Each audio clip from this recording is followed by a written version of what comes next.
Buenos días, soy Leonardo Guidi, analista financiero del Grupo Carey. Hoy es viernes 5 de mayo de 2023 y este es el resumen semanal de los mercados. Bueno, bastante volatilidad, semana bastante movidita que hemos tenido. Miren los tamaños de esas velas diarias. Tuvimos otra oleada de problemas con los bancos regionales, que fueron justamente los que causaron toda esta volatilidad.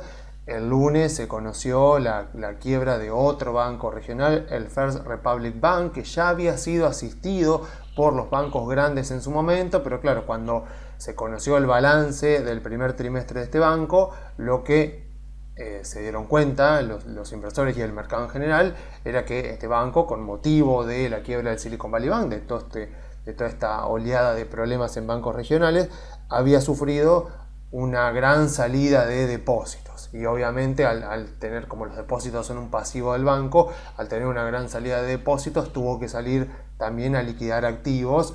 Y bueno, cuando se vio la hoja de balance del banco actualizada al primer trimestre de 2023, se vio que se había deteriorado mucho y obviamente el mercado ya asumió que lo peor iba a venir. Y bueno, esto en definitiva terminó en un gran negocio para JP Morgan. Ya saben que esto sigue siendo un problema muy focalizado en bancos regionales, no tiene en absoluto las características de trasladarse a una crisis sistémica, si no, no estaríamos viendo al Standard & Poor's en estos niveles, el mercado estaría cayendo mucho.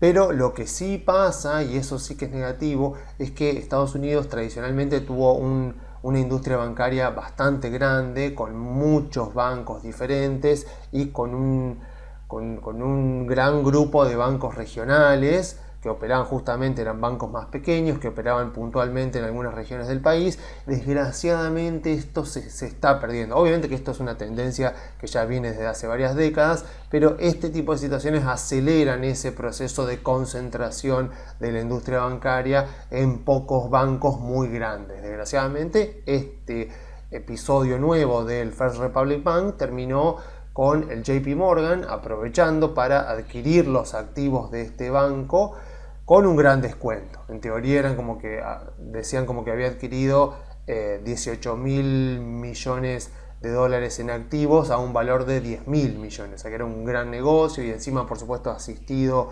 por la Reserva Federal, asistido por la Federación de Seguro de Depósitos. Así que bueno, una vez más, otro episodio que termina beneficiando así al banco más grande del mundo, que es el JP Morgan. Y bueno, y si uno mira, por ejemplo, el KRE, vamos a ver, el FRE no, el KRE,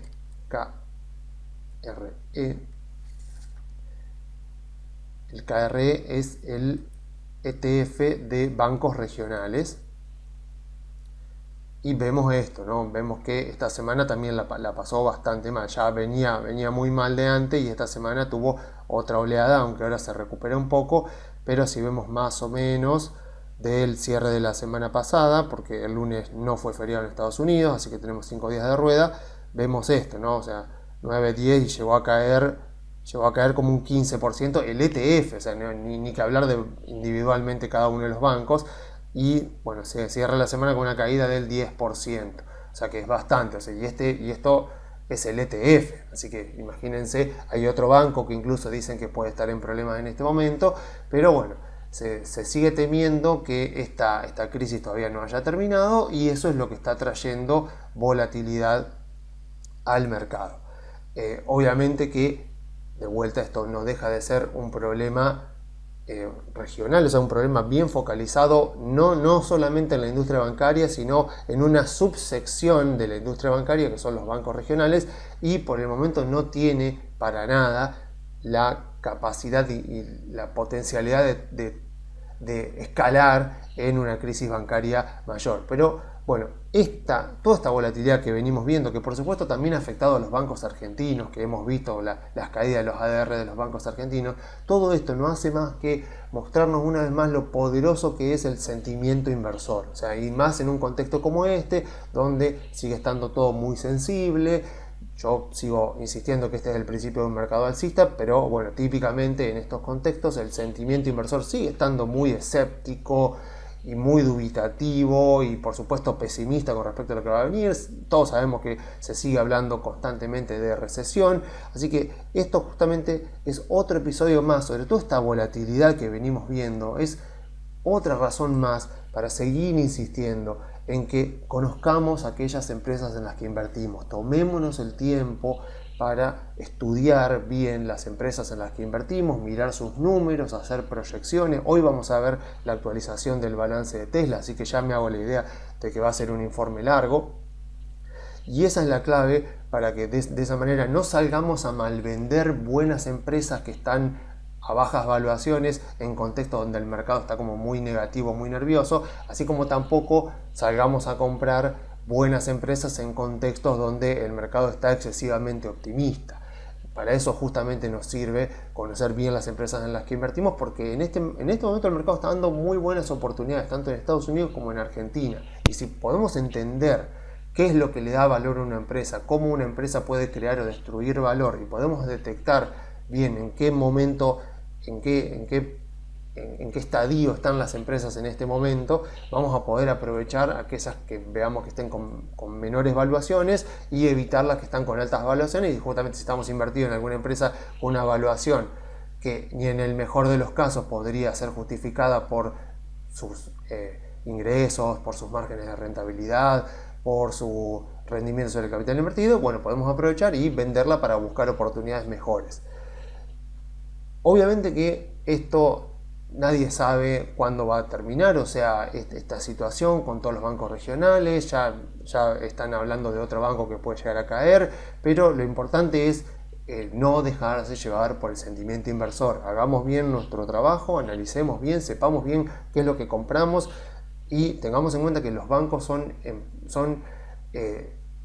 tal vez las empresas más difíciles de analizar, ni que hablar en Argentina, por supuesto. Por eso en Argentina, si compramos bancos, los compramos por los principales fundamentos, por los grandes drivers y no tanto por drivers puntuales. Pero en Estados Unidos, como no pasa lo mismo que está pasando acá en Argentina con el tema político, en Estados Unidos sí hay que analizar muy bien una empresa antes de comprarla, y los bancos son los más difíciles de analizar. Son extremadamente difíciles por lo compleja que es su contabilidad, porque se manejan con una estructura de capital diferente, o sea, para lo que para muchas empresas es deuda, o sea, es financiamiento, para los bancos es materia prima, es la materia prima con la cual hacen funcionar su principal negocio. Entonces, tengamos en cuenta eso. Si vemos que están cayendo bancos regionales, tenemos cuenta en Estados Unidos y queremos aprovechar a ver si podemos ahí agarrar alguna perlita, algún banco regional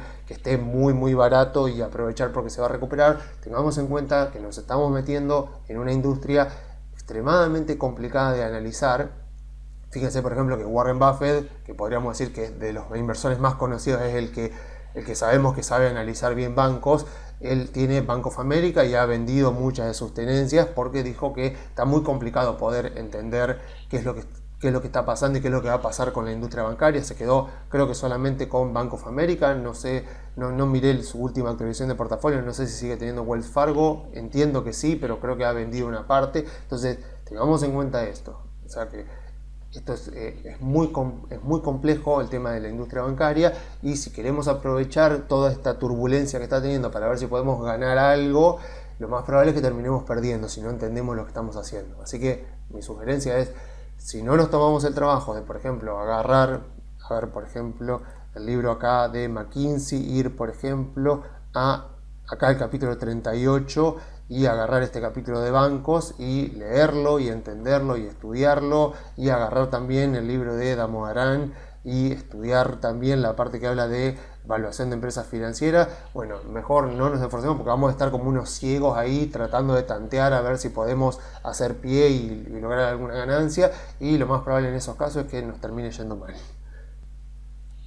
Y sumada a la turbulencia de la industria bancaria, esta semana la Reserva Federal volvió a subir las tasas de interés, pero Powell en su comunicado dijo que no iba a subirlas más. O sea, en reuniones anteriores, la Reserva Federal, lo que decía el Comité de Mercado Abierto, que fija la tasa de interés, era que en futuros aumentos de la tasa de interés se va a tener en cuenta bueno, los datos, bueno, todo este lenguaje típico de los bancos centrales, pero en este caso subieron la tasa de interés, pero en el comunicado omitieron la frase para futuras suba de las tasas de interés vamos a tener en cuenta los datos. Dijeron que de ahora en adelante, bueno, vamos a tener en cuenta los datos para saber qué es lo que vamos a hacer, punto. No dijeron en futura suba, o sea, ya el mercado incluso descuenta con un 85% de probabilidad, según los futuros de la tasa de interés que se negocian en Chicago,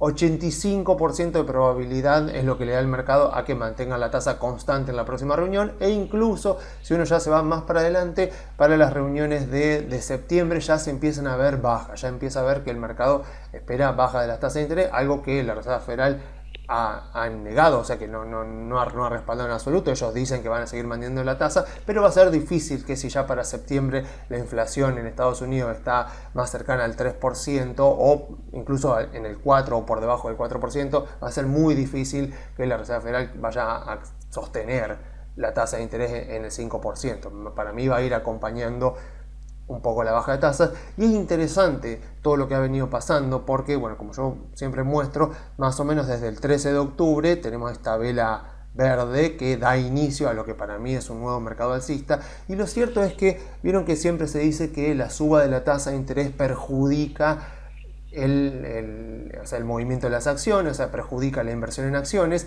y bueno, no está pasando eso, o sea, no está pasando eso. Cuando acá el mercado bajista hizo lo que por ahora parece ser su piso definitivo, hasta acá, que es donde estamos ahora, vemos al Standard & Poor's que, bueno, si tomamos este mínimo, vamos a tomar este para no tomar este de acá abajo, vamos a tomar este anterior, vemos que el Standard & Poor's con el cierre de hoy ha recuperado 15%. Bueno, no es que la Reserva Federal acá bajó las tasas de interés. De hecho, acá las tasas de interés estaban en el 3 y acá están en el 5. De hecho, tengo este gráfico que encontré del Standard & Poor's, pero este es el total return. Por eso van a ver que no dice 4.000, no dice 3.000 y pico puntos como este acá, como el Standard & Poor's, porque este en realidad es el total return. Un gráfico del Standard & Poor's del total return lo van a encontrar en Investing, no lo van a encontrar en TradingView, por lo menos yo no lo encontré.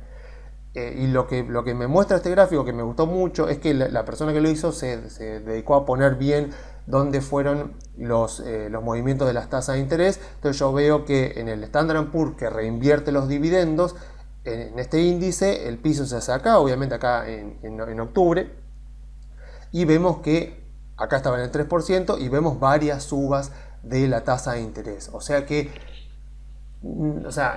no compremos la idea, porque está bueno todas estas reglas de pulgar, como dicen los estadounidenses, estos atajos, estos truquitos como para decir, bueno, si pasa esto, o sea, porque nunca algo es tan exacto en la inversión bursátil. O sea, ojalá pudiéramos encontrar reglas donde decimos si pasa esto, va a pasar esto, y que pase siempre así. Vieron como lo de la inversión de la curva, que dice siempre que se invierte la curva, viene una recesión, viene un mercado bajista. Bueno, no siempre ha sido así, y hay que ver también las características propias de cada momento. Bueno, acá es lo mismo, se suele decir, bueno, la suba de las tasas de interés perjudican el rendimiento de las acciones, o sea que no hay que estar invertido en acciones si la Reserva Federal está subiendo las tasas de interés. Bueno, no siempre es así, porque, a ver, hagamos un poco de memoria. Si yo digo, ¿cuáles son los 3 principales drivers que determinan el valor de las empresas? Me van a decir ingresos, o sea, variación de los ingresos,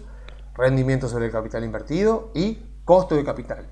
Entonces, yo lo que puedo decir es, mira, si yo mantengo todo constante, o sea, si los ingresos de una empresa se mantienen constantes, si el rendimiento sobre el capital invertido se mantiene constante y yo aumento el costo de capital, la evaluación de la empresa va a caer. Eso es así.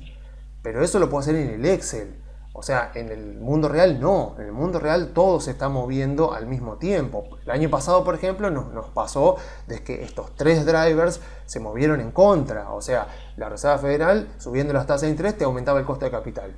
Toda la incertidumbre que había en el mundo, sumada a la alta inflación que había en todo el mundo y principalmente en los países desarrollados, en Estados Unidos y en Europa, lo que provocaba era un desincentivo al consumo y por lo tanto perjudicaba los ingresos de las compañías. O sea, y si se perjudican los ingresos de las compañías, como eso está en la parte de arriba de la fórmula del rendimiento sobre el capital invertido, perjudicaba también al rendimiento sobre el capital invertido. Entonces teníamos un contexto en el cual la Reserva Federal subía las tasas de interés y la inflación perjudicaba los ingresos de las compañías, que a su vez perjudicaba el rendimiento sobre el capital invertido, y encima teníamos algunas empresas como en Meta o como en Amazon, donde sus gerentes estaban haciendo muchas inversiones de capital y no estaban entendiendo que el mercado les decía aflojen un poco porque no estamos en un contexto para quemar tanto cash en una situación de tanta incertidumbre.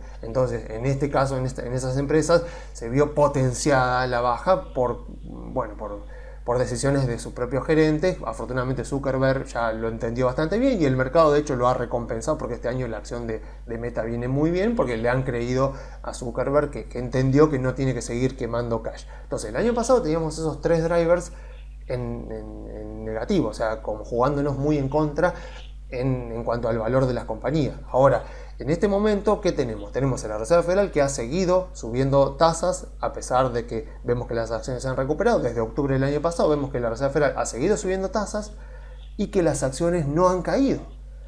Entonces, la pregunta es, bueno, ¿por qué? Bueno, suponemos que como el mercado es una máquina de descontar eventos futuros en los precios o expectativas futuras en los precios, lo que asumimos es que, por un lado, el mercado ya sabía que la Reserva Federal iba a seguir subiendo tasas, pero por el otro lado, lo que podemos suponer, porque nunca lo vamos a ver, ¿no? Pero lo que podemos suponer que el mercado está descontando y que por esa razón las acciones han seguido subiendo, es que los otros dos drivers, los ingresos y el rendimiento sobre el capital invertido, van a mejorar mucho y van a sobrecompensar el perjuicio que provoca en la evaluación de las empresas la suba de las tasas de interés. Además del hecho de que ya el propio mercado se daba cuenta de que si la inflación seguía en baja, eventualmente la Reserva Federal iba a detener la suba de las tasas de interés, como parece que lo ha hecho en este momento, y que eventualmente, como el mercado lo está descontando, va a empezar a bajar. Entonces, estamos en un contexto en el cual pasamos de estos tres drivers jugando en contra de las evaluaciones de las compañías, a tener un driver, el costo de capital, que seguía jugando en contra porque la Reserva Federal seguía subiendo las tasas de interés, pero los otros dos que de repente empezaban a mejorar. Por un lado, los gerentes empezaron a despedir personal. Sabemos que eso está mal, pero bueno, tenemos que mirarlos desde el punto de vista del inversor, que los empleados siguen siendo un costo para la compañía, entonces eso mejora. O sea, lo que me mejora en este caso es el NOPAT, o sea, el EBIT, o sea, el resultado operativo. O sea, el echar empleados lo que hace es bajarme los costos administrativos y me mejora el resultado operativo. Entonces, los gerentes tomaron decisiones de, hacer que la compañía adelgace un poco, o sea, que sea un poco más magra, o sea, empezar a eliminar recursos sobrantes, y estamos hablando, desgraciadamente, de recursos humanos, pero también de recursos materiales, o sea, empezar a liquidar activos que por ahí no eran muy productivos, y a postergar inversiones. De esa manera, ahí ayudaron a mejorar el rendimiento sobre el capital invertido. Por eso ese driver es el driver en el que más tienen influencia los gerentes, pero obviamente también tienen influencia en los ingresos. Y con respecto a los ingresos, a pesar de que los balances no han venido una maravilla, tampoco han venido tan mal, y los ingresos de las compañías en muchos casos han crecido. O sea que los ingresos siguen creciendo, así que lo que espera el mercado, por supuesto, es que ese crecimiento, que en algunos casos se ha estancado, que se vuelva a acelerar durante este año, cuando ya la incertidumbre ya vaya dando lugar a un escenario un poco más previsible. Veremos eventualmente si hay una recesión o no. Si hay una recesión, todos están de acuerdo en que debería ser algo rápido y muy suave, así que ya estaría descontado en los precios. Entonces tenemos este contexto en el cual vemos que se da esta situación, ¿no? O sea, las acciones subiendo en un contexto en el cual la tasa de interés sigue subiendo, porque el mercado asume que los otros drivers van a ser capaces de aumentar el valor de las compañías, a pesar de que la Reserva Federal seguía aumentando las tasas de interés y por lo tanto aumentando el costo de capital, pero al mismo tiempo asumiendo de que la Reserva Federal o va a dejar las tasas de interés como están, pero en el más probable de los casos es muy probable que eventualmente termine bajándolas. No sé si tan rápido como septiembre, pero sí seguramente ya llegando a diciembre va a tener que hacer algo porque no puede dejar las tasas de interés en el 5% si es que la inflación ya vuelve a valores del 3%. Bueno, dicho esto, quiero hablar un poco brevemente sobre oro, que lo vengo postergando a este tema desde hace un tiempo, pero el oro ha vuelto a récord histórico, así que quiero aprovechar esto porque efectivamente más o menos ayer ha tocado arriba de los, por momentos ha estado arriba de los $2.050 la onza de oro. Entonces quiero hablar un poco porque seguro nos pasa esto, ¿no? Que las cosas se ponen de moda en el mercado, o cuando algo, vieron que en los mercados financieros ocurre al revés que en la economía real. O sea, en la economía real, a medida que las cosas suben de precio, las demandamos menos, y cuando las cosas bajan de precio, las demandamos más. En el caso de los mercados financieros, no. En el caso de los mercados financieros tenemos acciones argentinas hoy en valuaciones bajísimas y poca gente las quiere, poca gente se anima a comprarlas, a pesar de que todos tenemos el escenario de que la oposición va a ganar las elecciones, o por lo menos la gran mayoría lo tiene. Y aún así hay los contextos de 2017, principio de 2018, con las acciones argentinas en máximos, o sea, las empresas emitiendo acciones nuevas, haciendo adquisiciones, o sea, en ese contexto todo el mundo quería acciones argentinas y bueno, sabemos que así terminó. Entonces, teniendo en cuenta que el oro ha vuelto a récord histórico, me parece importante hablar de esto. Por un lado, me parece importante contar de que bueno, efectivamente el oro viene lateralizando, o sea, está bien, ha vuelto más o menos a los valores de récord histórico, pero viene lateralizando de 2020. Vemos acá el gráfico desde agosto 2020. Podríamos decir que el oro ha lateralizado, o sea, no podemos decir que el oro ha cubierto la pérdida de poder adquisitivo del dólar, o sea, que ha cubierto por la inflación a los inversores que invirtieron en él. Por otro lado, vemos la extremadamente alta volatilidad que tiene el dólar. Así que si yo tengo que hablar del oro, tengo que decir que durante los dos últimos años vino lateralizando y que recién está volviendo a valores que, como vemos acá, tenía más o menos en 2012, que fue el último récord acá del oro. Y tengamos en cuenta de que acá el oro llegó más o menos a $1.900, y $1.900 de 2011 no son para nada $1.900 de 2022-2023. O sea que si corregimos por inflación, no sé si podríamos decir que en términos reales estamos en récord histórico. Pero ¿qué me interesa mucho recalcar sobre el oro? Porque yo sé que mucha gente se va a sentir tentado. Acá en Argentina no tenemos para comprar el ETF del oro, pero sí tenemos para comprar, por ejemplo, Barrick Gold, tenemos Yamana Gold, también tenemos varios CDR vinculados al oro. Entonces, lo que yo quiero evitar es que evitemos cometer errores persiguiendo modas o persiguiendo aquello que vemos que sube. O sea, si yo tengo que tomar desde 1974 hasta el día de hoy, ustedes, por si no lo saben, en Estados Unidos era ilegal tener oro hasta 1974. Eso fue por una orden ejecutiva que puso Roosevelt en 1932, me parece, o 1933, donde la pueden googlear, o sea, incluso hay fotitos de cuando salió el mensaje en el diario, de que el gobierno de Estados Unidos obligaba, creo que fue en 1933, obligaba a todos sus ciudadanos a entregar el oro que tenían al gobierno, y fue ilegal tener oro en Estados Unidos hasta 1974. Después, a partir del 1 de enero de 1975, ya fue otra vez legal, una vez que ya Nixon había sacado a Estados Unidos del patrón oro. Entonces ya fue legal que los estadounidenses pudieran atesorar oro e invertir en oro. Ahora bien, si yo tomo desde ese momento, donde yo puedo decir que ahí ya había libertad total para que el precio sea fijado por oferta y demanda, si yo me fijo y digo, bueno, a ver, si yo tomo desde 1974 hasta ahora, ¿cuál fue el rendimiento promedio anual del oro desde ese momento? Y fue 5% anual. O sea, claro, hay momentos así en corto plazo donde el rendimiento es muy alto, pero de la misma manera que sube, también tiene contextos donde baja mucho. O sea, porque otro mito que la gente tal vez compra es que el oro te da estabilidad. O sea, el oro te da seguridad. El oro es extremadamente volátil, es mucho más volátil que las acciones, ni que hablar de los bonos. Si yo tengo que decir cuál fue el rendimiento promedio anual del oro desde 1975 hasta ahora, fue 5% al año. durante el mismo periodo de tiempo, ¿cuál fue el rendimiento de un portafolio de bonos largos, de bonos de 10 años, de 20, de 30 años?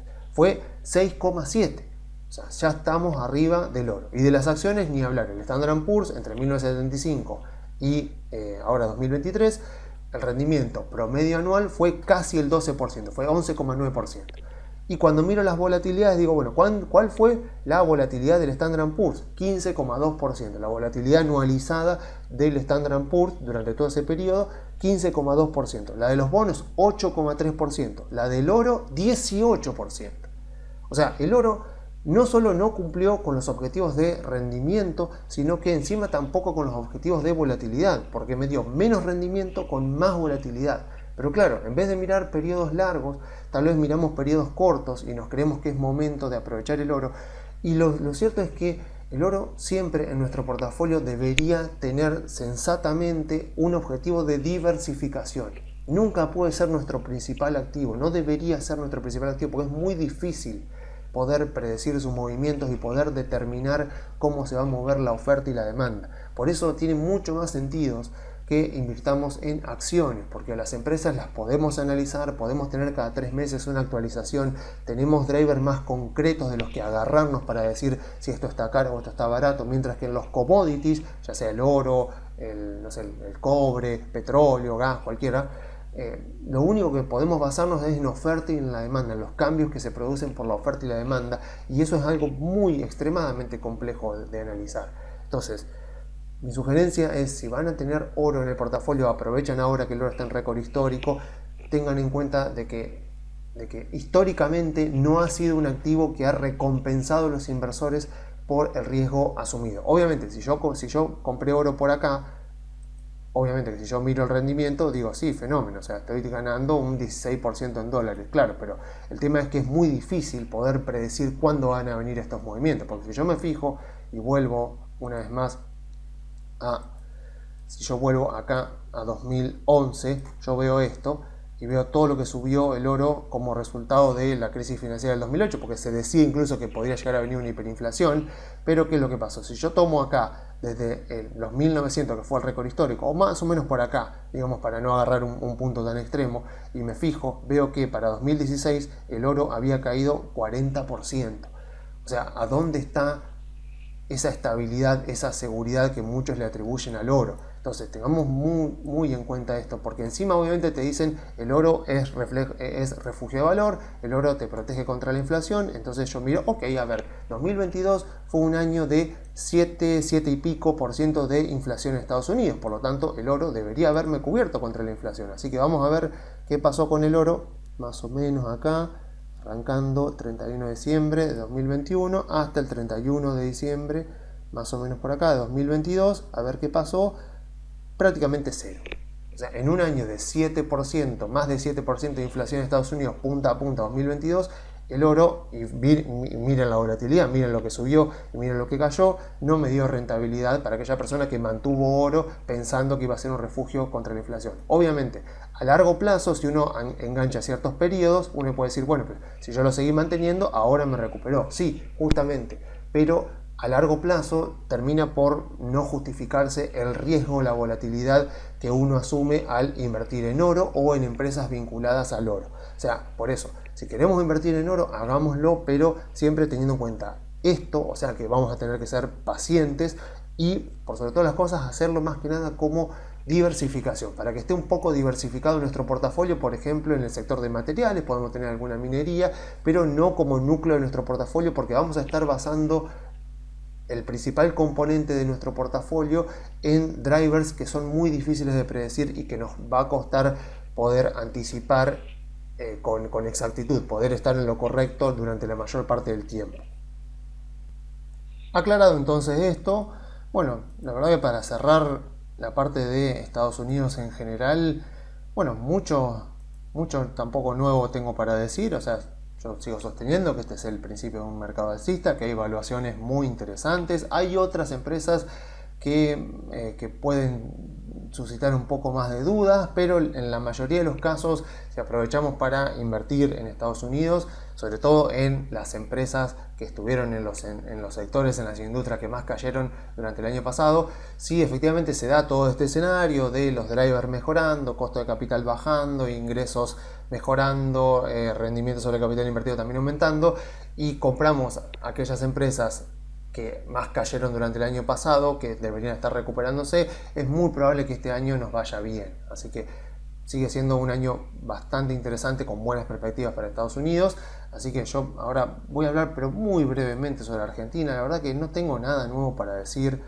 Vamos a ver un poco. La verdad que el Merval en dólares, hoy los bancos argentinos, como vemos acá, Galicia, subieron bastante, pero justamente porque antes habían bajado bastante también, pero no vemos grandes cambios. O sea, la verdad que, por eso digo, o sea, si quieren algo un poquito más, pero aún así sigo repitiendo más o menos lo mismo informe tras informe. Si ven el de la semana pasada y el de la anterior, hace 2 semanas también, más o menos tengo que repetir lo mismo porque mucho no ha cambiado de fondo. O sea, sí vemos que el dólar sube, que el Banco Central sigue teniendo bastantes problemas para conseguir reservas, todavía los candidatos no están definidos. El hecho de que el Frente de Todos no tenga ningún candidato confirmado y que Juntos por el Cambio tenga como 4 candidatos, ya creo que ya voy contando, ya te da una idea de quiénes son los que están convencidos de que van a ganar y quiénes son los que están convencidos de que van a perder. Así que más o menos eso ya nos tiene que dar una idea, pero aún así vemos que las acciones todavía están quietas, están bastante expectantes. O sea, y cuando digo las acciones digo los inversores, o sea, los que compramos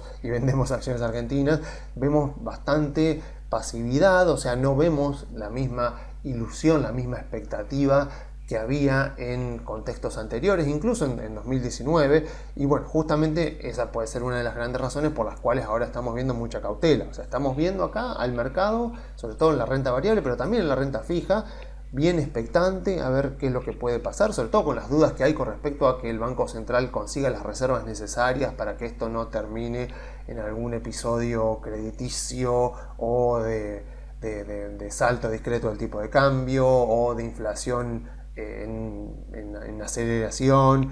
O sea, vemos al mercado ahí expectante, tanto en renta fija como en renta variable, porque obviamente sabemos que en Argentina el driver político es el más importante. O sea, no solo en Argentina, o sea, en mercados emergentes en general, imagínense China, por ejemplo. O sea, el driver político en los mercados emergentes es sumamente importante y en Argentina es crítico, es el más importante de todos. Entonces, teniendo en cuenta todo lo que se va a definir durante los próximos meses, es entendible que veamos que las acciones argentinas, o sea, los que ya hemos comprado, los que quieren comprar, nos ve una lateralización, una pasividad a la espera. Esto fue, por supuesto, la crisis de los bancos regionales en Estados Unidos, que afectó y después ya se recuperó. Y vemos esto, vemos esta pasividad y tiene sentido. O sea, la verdad que tiene sentido ver esto porque tenemos en nuestra memoria 2 episodios importantes que nos llaman a la cautela y a la precaución a la hora de invertir en acciones argentinas. El primero podríamos decir que no fue un hecho puntual, pero fue todo un periodo de desilusión del mercado con Macri. O sea, durante el periodo 2013, pero sobre todo 2015-2017, vimos al mercado subiendo muchísimo, con mucha expectativa, incluso con euforia, ante la expectativa de todo lo que se esperaba que Macri logre, y sabemos que eso terminó en una gran desilusión. El mercado se desilusionó mucho con Macri, así que es entendible que ahora, ante un cambio de un posible sucesor de Macri, como puede ser Larreta, por ejemplo, vemos al mercado mucho más cauteloso, porque con Macri dijo quiero creer que esto va a ser así, que esto va a mejorar, y ahora el mercado dice, bueno, quiero ver para creer. Primero quiero ver y después vemos si invierto en Argentina.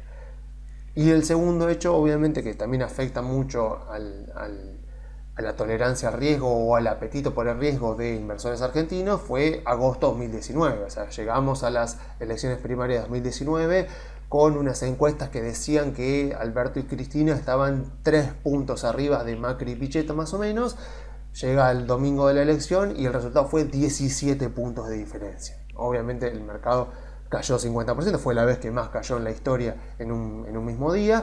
Así que el mercado, o sea, yo me imagino a los inversores diciendo, mira, yo sé que las encuestas están diciendo, ya hay varias encuestas que van diciendo que salen terceros, o sea que primero Juntos por el Cambio, segundo Milei y tercero con entre 20 y 25 puntos el Frente de Todos, pero me imagino muchos inversores diciendo, mira, esto que no vaya a ser otro 2019 donde ya lo dan por perdido, lo dan tercero, y no vaya a ser de que haga una buena elección y se meta en el balotaje y después uno no sabe.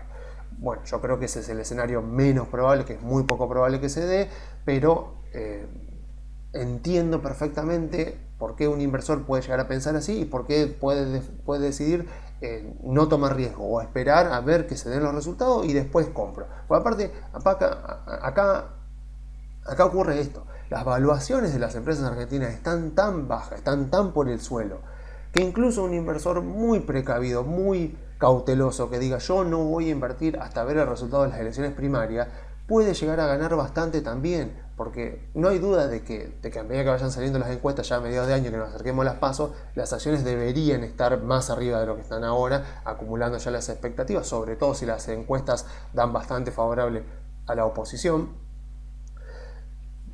Pero aún así, o sea, están tan en el piso que aquella persona que compre en agosto, ya con el resultado de las elecciones primarias, igual tiene mucho margen de rentabilidad para obtener.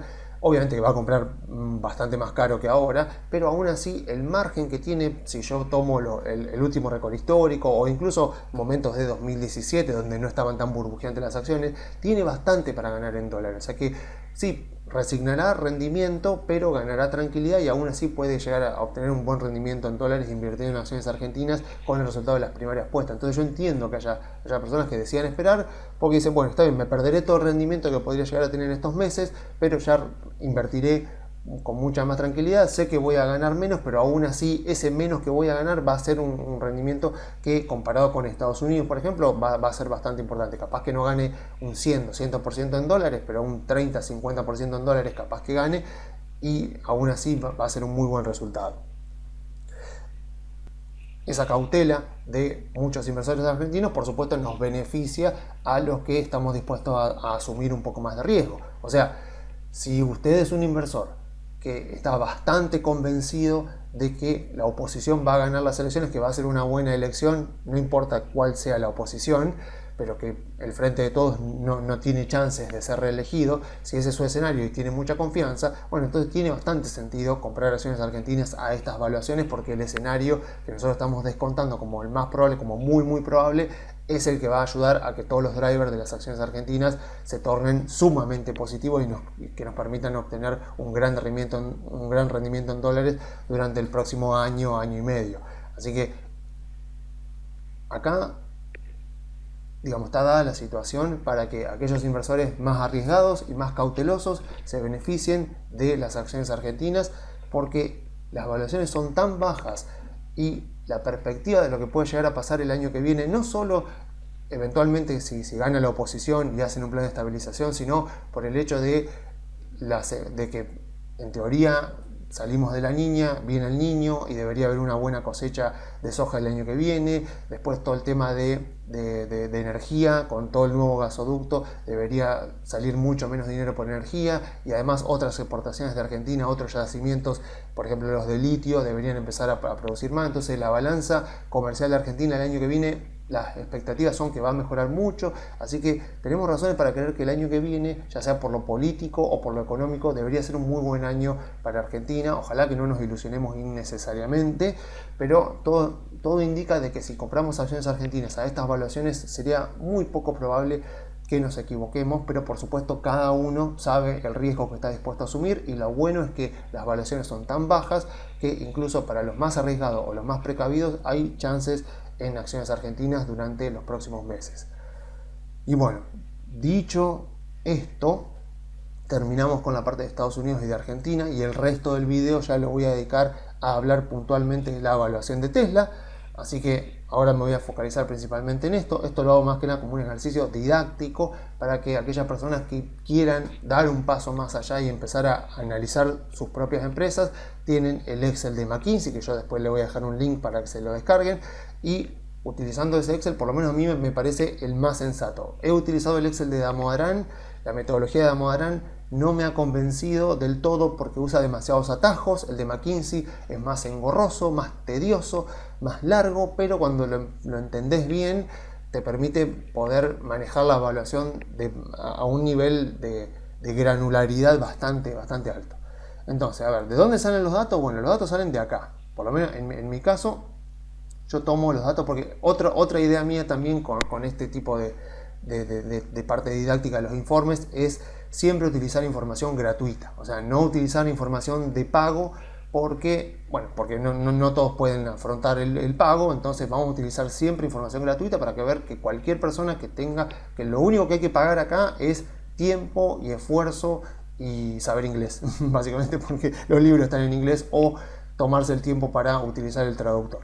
Así que si ustedes vienen acá a Ticker, app.ticker.com es la dirección, ponen Tesla, van a la parte de finanzas y van a encontrar acá. A ver, una de las ventajas que tiene evaluar una compañía en el primer trimestre del año es que en estas aplicaciones gratuitas, cuando termina el año, cuando cierra el año, uno puede poner acá, porque cuando uno va a la parte de periodos, puede ver periodos anuales, trimestrales, semestrales o LTM, que significa Last 12 Months, o sea, los últimos 12 meses. Ahora, ¿cuál es la cuestión? Que si yo pongo anual, vamos a ver que me va a poner esto, me va a poner 31 de diciembre de 2022, 31 de diciembre de 2021, 31 de diciembre de 2020, o sea, me va a poner los últimos 5 años. Entonces yo acá voy a poder agarrar esto, copiarlo acá, lo voy a poder copiar y pegarlo en un Excel, y voy a tener los últimos 5 años, entonces voy a poder ver, por ejemplo, cómo crecieron acá las ventas de Tesla, veo cómo fueron variando las ventas de Tesla, los costos, los márgenes de rentabilidad, todo. Voy a poder ver todo. Ahora, ¿qué es lo que pasa? Cuando ya salgo del primer trimestre y me voy al segundo, tercer, cuarto trimestre, lo que va a pasar es que ya no voy a poder utilizar esto porque va a quedar desactualizado, y sí o sí voy a tener que utilizar last 12 months, o sea, los últimos 12 meses. Entonces, acá lo que va a hacer es acumularme los últimos 12 meses, en este caso al 31 de marzo, pero acá viene el problema, que en las columnas no me va a poner 31 de marzo 2023, 31 de marzo 2022, 31 de marzo 2021, sino que me va a ir poniendo los trimestres. Entonces voy a tener solamente dos columnas que voy a poder aprovechar. Voy a poder aprovechar esta columna que me va a acumular los ingresos, o sea, todos los ítems del balance al 31 del 3 de 2023, y para ir al año anterior recién voy a tener que venirme acá. O sea que de tener más o menos 5 años de datos históricos gratuitos, cuando analizo una empresa en el primer trimestre del año, voy a pasar ya en el segundo, tercer y cuarto trimestre a tener solamente 2, porque solamente voy a poder tener este, y a los otros los voy a tener que eliminar. Por eso mi sugerencia es que si ustedes van a arrancar desde cero a evaluar una compañía, no lo hagan con el balance de marzo, o sea, con el último balance, háganlo más bien con el balance al 31 de diciembre, para de esa manera venir acá a Annual y tomar los últimos 5 balances, y de esa manera van a poder hacer una proyección que esté mejor basada en datos históricos. Porque acá solamente voy a tener solamente dos años para poder hacer proyecciones. Entonces más vale, yo sé que obviamente van a hacer una evaluación que va a estar desactualizada desde el momento que la están haciendo, pero después, una vez que ya tienen una evaluación realizada, actualizarla es relativamente sencillo. O sea, ¿por qué? Porque yo me vengo acá tengo mi Excel. Ven que acá yo tengo una pestaña con el Financial Statement tomado de Ticker. Ven que es el mismo formato, y ven que, o sea, yo en este caso invertí las fechas, le cambié, o sea, en vez de venir para acá, puse invertir fecha para que me las ponga de izquierda a derecha. Ahora están de derecha a izquierda. Entonces yo lo que hice fue acá, venir a este botón, copiar la tabla, y vine acá, y ven que tengo solamente 2 datos. Entonces tengo solamente 2 datos, el 31 del 3 del 2023, 31 del 3 del 2022, y esto directamente lo puedo eliminar si quiero, eso queda a gusto de cada uno. Entonces acá solamente tengo esto, y con esto, claro, como todo en el Excel está enlazado, o sea, yo simplemente si cuido bien el formato, puedo directamente copiar. O sea, por ejemplo, cuando venga el próximo balance en el próximo trimestre, lo que yo puedo hacer es venir acá a Ticker, copiar el balance porque el formato es exactamente el mismo. Entonces vengo, lo pego acá al lado, veo si exactamente corresponden todos los ítems uno a uno, voy mirando uno a uno todos los ítems a ver si efectivamente corresponden, y si efectivamente corresponden, lo copio acá, lo pego acá, y ya todo el resto de la tabla se me va a actualizar con los valores nuevos. Entonces, si yo hago eso bien, sobre todo si le presto mucha atención, porque si llego a errarle algo, me puede perjudicar un número importante de la evaluación. Si yo hago eso bien, lo que va a pasar es que voy a poder actualizar rápidamente mi evaluación con datos gratuitos. Obviamente, si tuviera algún tipo de plataforma paga, capaz que podría hacerlo más rápido, pero bueno, lo que estamos tratando de hacer acá es evaluar empresas con información gratuita. Bueno, esto yo lo expliqué un poco la vez pasada, o sea, se hace muy largo de explicar, pero bueno, a ver, si ustedes se fijan, yo voy a poner, esto lo voy a anclar acá, para que se vea. Si ustedes se fijan acá, lo que van a ver acá es que la gran mayoría de los datos están todos enlazados, o sea que van a ver rápidamente, o sea, si una persona se da maña con el Excel va a entender, o sea, va a entender esto bien dónde va, porque cada cosa está, como ven acá, está enlazada, o sea, hay muy pocos datos puestos en hardcode, o sea, puestos directamente el dato numérico. Y son casos muy puntuales. En el resto, como ven, siempre está todo enlazado a algunos datos puntuales. Entonces, ven acá, ven que está todo enlazado. Entonces yo puedo ir armando acá todo el estado de resultados, pero sobre todo con la versión que me propone McKinsey. Si yo quiero ver bien teóricamente, o sea, si ustedes quieren entender teóricamente en qué se basa este Excel se basa, por supuesto, en el libro de McKinsey, que es el que siempre muestro, acá, pero fundamentalmente dos capítulos. El capítulo 11, que se llama Reorganizando los estados financieros. Entonces van a venir acá y van a ver, bueno, acá le va a explicar qué es el rendimiento sobre el capital invertido, cómo se calcula el free cash flow, van a hablar de, bueno, acá en el capítulo 15 van a ver cómo se estima el costo de capital, o sea, bueno, para el que le interese está todo acá. El único inconveniente importante es que efectivamente está en inglés. Entonces no le va a quedar otra o que aprender inglés o que utilizar el traductor. Y el otro capítulo importante, además del 11, es el 13, que es más importante aún porque habla de cómo hacer predicciones, o sea, cómo poder hacer las estimaciones a futuros y que salga algo sensato. Nunca nos olvidemos que toda evaluación es siempre y en última instancia una opinión de la persona que la está realizando. Con lo cual el Excel me aguanta todo. O sea, si yo quiero hacer que Tesla sea una empresa de 1 billón, lo voy a hacer. Si yo quiero que Tesla sea más grande que Apple, lo voy a lograr en el Excel porque el Excel me lo va a aceptar. Entonces, lo que tengo que hacer acá es ser coherente y, de ser posible, ser conservador. O sea, no jugármela a que la empresa que estoy evaluando va a crecer un montón y que va a ser súper productiva. No, o sea, tratamos de establecer primero un escenario base conservador y después, en todo caso, utilizamos la evaluación de Monte Carlo, la simulación de Monte Carlo, para poder hacer una estimación de valores extremos, que ahora lo vamos a ver en breve. Bueno, lo que tiene muy bueno el Excel de McKinsey, por eso es algo tan valioso a la hora de evaluar una empresa, que esta gente, además de escribir el libro, se haya tomado el trabajo de hacer un Excel, es que te va fiscalizando todo, o sea, te va controlando todo. Por ejemplo, que te dé el balance. Por ejemplo, acá, ¿por qué no me da el balance? ¿Por qué me marca un error acá en rojo que me dice que chequee la hoja de balance? Por este valor, que básicamente es por o sea, lo que sería planta, equipamiento, o sea, los bienes de uso, lo que en castellano lo conocemos como los bienes de uso. ¿Por qué? Porque para calcular el CAPEX, las inversiones de capital, necesito calcular la variación de este ítem de un año para el otro. Y yo, como ya vieron, tengo 2 años nada más. Entonces lo que hice fue buscar en el balance anterior el dato del balance sería de marzo de 2021 y se lo agregué acá copiado. Entonces, claro, como es el único dato que está en el balance del Q1 del 2021, me dice que acá hay un error. Entonces, lo bueno es esto, que yo puedo saber si meto la pata. Entonces, si yo estoy copiando datos, y en algunos casos estoy copiando datos a mano, como me pasa acá con el tema de Tesla, puedo saber si estoy metiendo la pata porque no me va a dar el balance. Y el Excel lo que va a hacer es va a decirme, mira, chequea esto porque ves que acá hay un error. Entonces, a mí lo que me importan son estos dos, veo que no hay error, están dando el activo, da igual que el pasivo más el patrimonio neto, como ven acá, que me calcula toda la suma de pasivo más patrimonio neto, veo que acá igual, o sea que esto no me importa.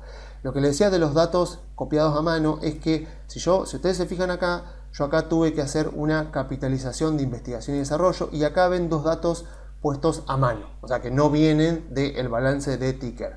¿Por qué pasa eso? Porque Ticker lo que tiene, estaba metiendo la pata, lo que tiene Ticker es que en algunos ítems es demasiado, digamos, demasiado abarcativo. Hay ciertos ítems que abarcan demasiados ítems que en realidad yo los necesito tener separados, como por ejemplo todo el tema de los leasings, o sea, todo el tema de, por ejemplo, Tesla tiene bastantes propiedades alquiladas en leasing, tiene autos alquilados en leasing.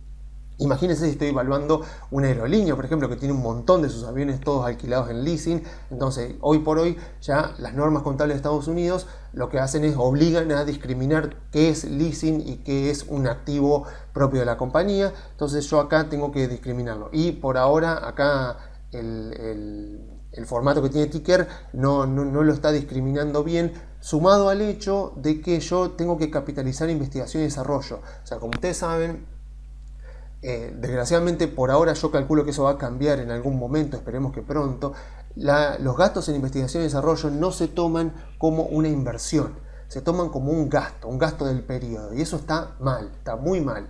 Entonces, ¿qué es lo que hace Damodaran? ¿Qué es lo que hace McKinsey? Lo que hacen es utilizar este RB Converter, donde ellos van sumando. Acá ven que está todo puesto muy a mano, o sea, van sumando todos los años los valores que han tenido en investigación y desarrollo. Yo acá me tuve que bajar varios balances para atrás y mirar cuál fue el gasto en investigación y desarrollo que tuvo Tesla 2016, 2017, 2018, 2019, muchos años para atrás, para poder hacer el cálculo de si la investigación y desarrollo en vez de ser un gasto fuera un activo.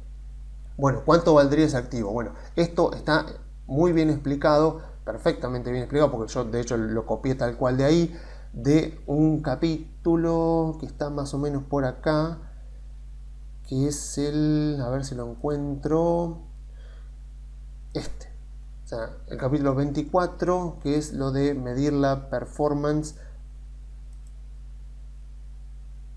en aquellas empresas que son poco intensivas en capital.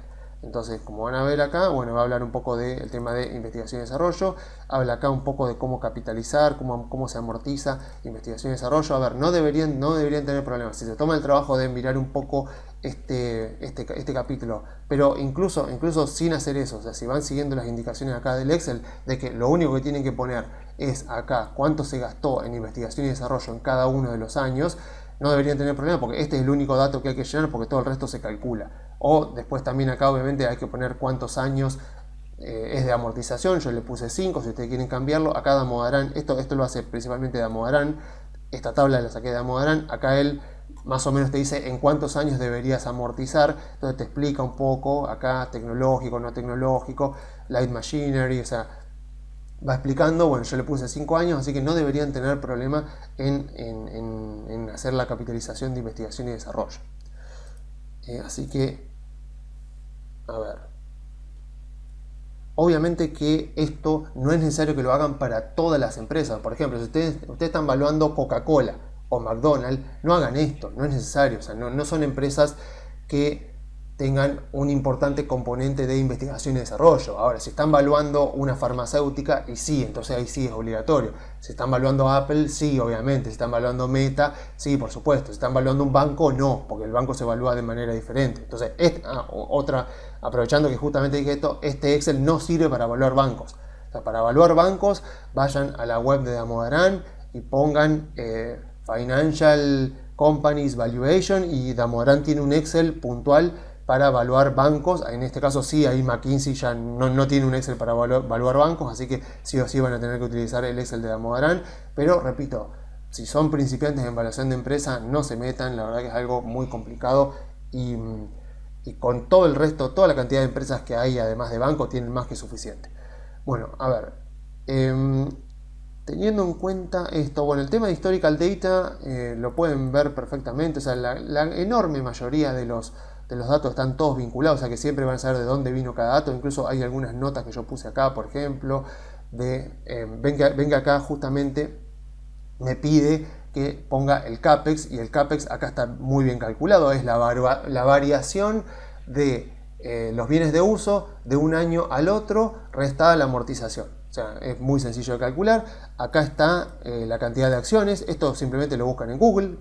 Incluso acá creo que yo puse la página web desde que la saqué. Ahí está el link a la página web de la cual la saqué. Entonces vamos ahora a ver, ya teniendo en cuenta que estoy casi ya en una hora de informe, vamos a ver cuáles fueron las variaciones, porque ya saben, de paso vamos a ver cómo está Tesla de cotización, ya que estamos, porque aparte vamos a ver bien qué pasó durante todo este tiempo. Vemos que el balance no gustó, el de Tesla, a pesar de que no vino tan mal, vemos esto, ¿no? Vemos que el balance vino acá, no gustó, la empresa anduvo un poco, incluso esta semana estuvo ahí por debajo de los $160 y ahora está ya en $170. Así que a ver, cambios que hice, vamos a ver, acá me anoté un poco los cambios que hice con respecto a la evaluación anterior. Vemos acá,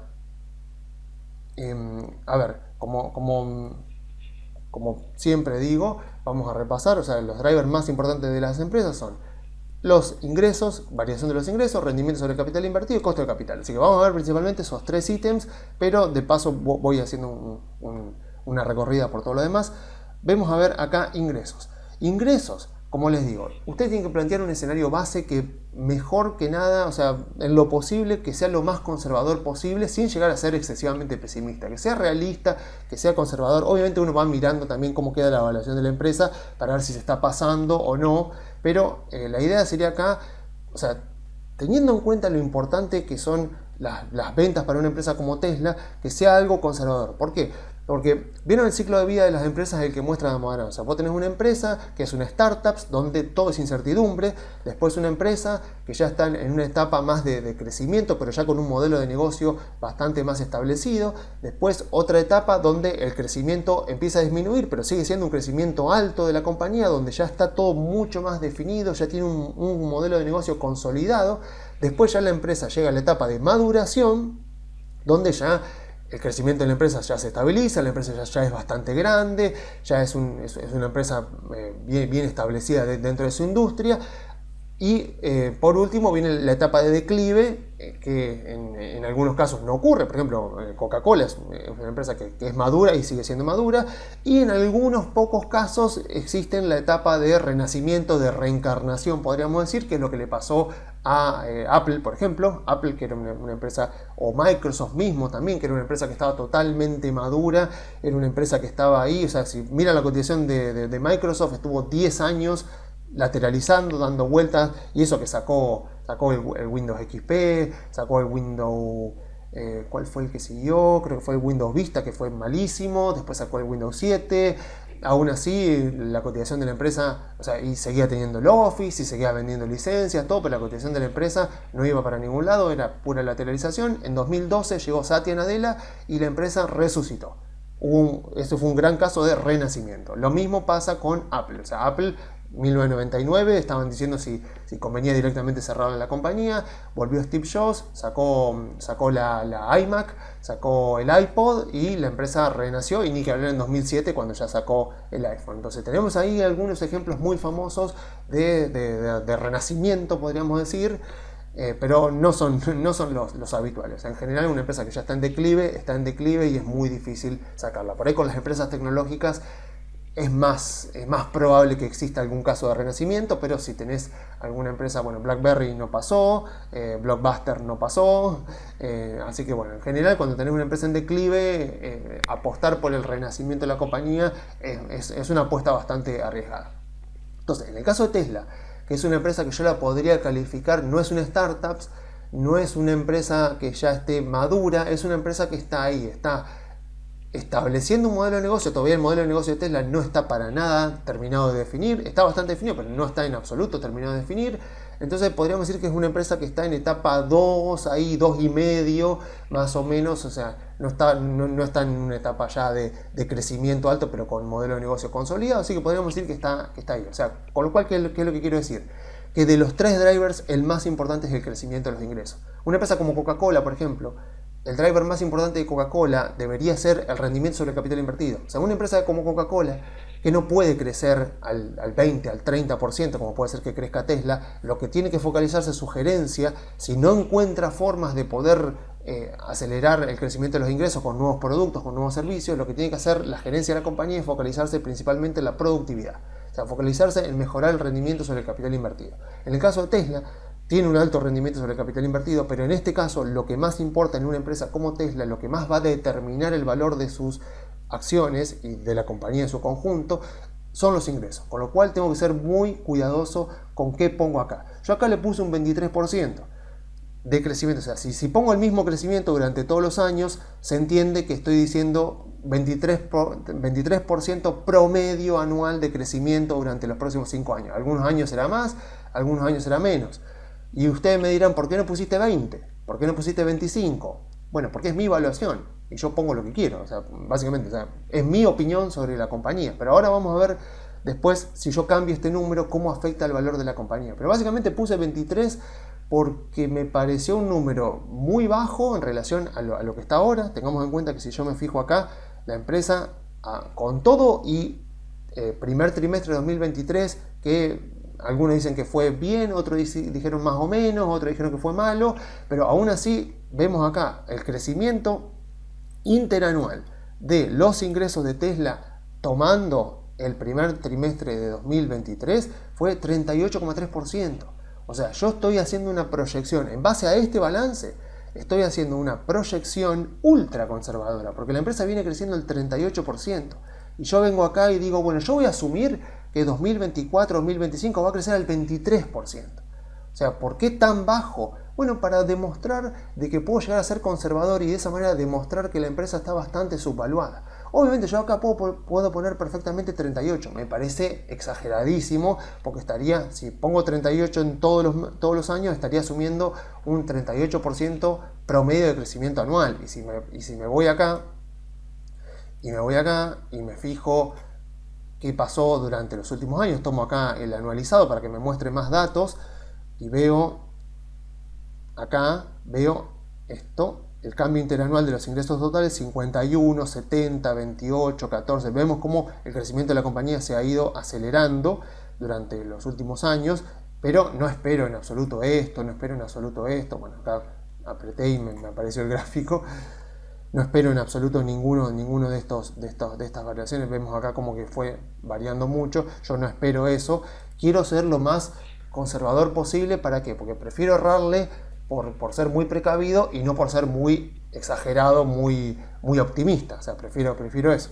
Entonces yo acá le pongo 23%, pero después vamos a ver qué pasa cuando uno cambia este número, cómo afecta la evaluación de la compañía, siendo por la etapa del ciclo de vida donde está Tesla, es el driver que más afecta el valor de la compañía. Después de esto tengo los márgenes. O sea, ya saben que una de las cosas que pasó con Tesla es que el margen de rentabilidad vino bastante más bajo, o sea, estaba como en el 17 y pasó al 11. Yo lo que voy a asumir en esta evaluación es que va a crecer un poquito más, o sea, que se va a ir al 14, o sea, no estoy asumiendo que Tesla va a ir arriba del 20%. Si ustedes miran empresas como Apple, empresas como Meta, empresas como Google, empresas como Microsoft, los márgenes de rentabilidad de esas empresas están cómodamente por encima del 20%. O sea, si Tesla fuera una empresa tecnológica, debería tener un margen de rentabilidad operativa más o menos ahí, o sea, de 20 para arriba. No lo tiene en absoluto, como ya lo mostré hace 2 informes atrás. Entonces, yo acá tengo también que ser un poco mediador, un poco negociador, donde digo, bueno, no asumo que es una empresa de autos y va a tener un margen de rentabilidad del 11, pero tampoco puedo asumir que va a ser una empresa tecnológica que va a tener margen de rentabilidad del 25%. Entonces asumo más o menos un 14, 15% que está bastante bien. Entonces, esto por supuesto son proyecciones también que yo hago, como para decir, bueno, ¿cómo creo yo? Fíjense, o sea, y por eso me baso mucho en los datos históricos. Desgraciadamente, a partir de ahora hasta el año que viene vamos a tener 2 años si quiero utilizar información gratuita. Entonces, más o menos trato de ver qué han pasado con los márgenes de rentabilidad y yo hago una proyección de 75%, que lo mantengo bastante bien. Lo mismo con los gastos administrativos, más o menos, los mantengo al 5%, o sea, la empresa viene bastante bien. Y toda esta parte es la parte del capital de trabajo. Toda esta parte no la modifiqué para nada, siguió exactamente igual. Vemos que Tesla tiene actualmente capital de trabajo negativo. Yo voy a asumir que eso va a ir cambiando un poquito hasta llegar a 0, porque si tomo esta página web de Damodaran, donde él pone toda la información de capital de trabajo agrupado por industria, para que yo pueda ver el promedio de las industrias, lo que veo es que la industria automotriz tiene un capital de trabajo en relación a los revenues, a los ingresos, que está bastante cerca del 0%. Entonces yo asumí más o menos eso, que Tesla, a pesar de que ahora tiene capital de trabajo negativo, iba a llegar casi al 0%, que es el promedio de la industria. Después, a ver qué tengo anotado acá. Bueno, tema de inversiones de capital, o sea, el CAPEX. Lo que veo, acá es una modificación importante, donde yo veo esto. Veo que yo acá había puesto la vez pasada 35, había puesto 35 en todos los años, o sea que había asumido que la empresa era más productiva de lo que estoy asumiendo ahora. Ahora veo esto, o sea, 36, o sea digamos, los bienes de uso más, como dice acá, el investigación y desarrollo. O sea, acá tengo que poner los bienes de uso neto de depreciaciones y el activo de investigación y desarrollo, el activo que yo creé de investigación y desarrollo neto de depreciaciones como porcentaje de los ingresos, como porcentaje de los revenue. Acá lo que me muestra históricamente que ha sido más o menos en estos valores. Yo lo que voy a asumir, a diferencia de la vez pasada, es que va a crecer un poco y va a ir al 40 y después va a llegar al 50. Voy a asumir que la empresa no va a ser tan productiva como yo asumía la vez pasada. Después, bueno, la depreciación, veo que acá más o menos en los balances históricos la depreciación viene siendo el 20%, así que mantuve el 20%.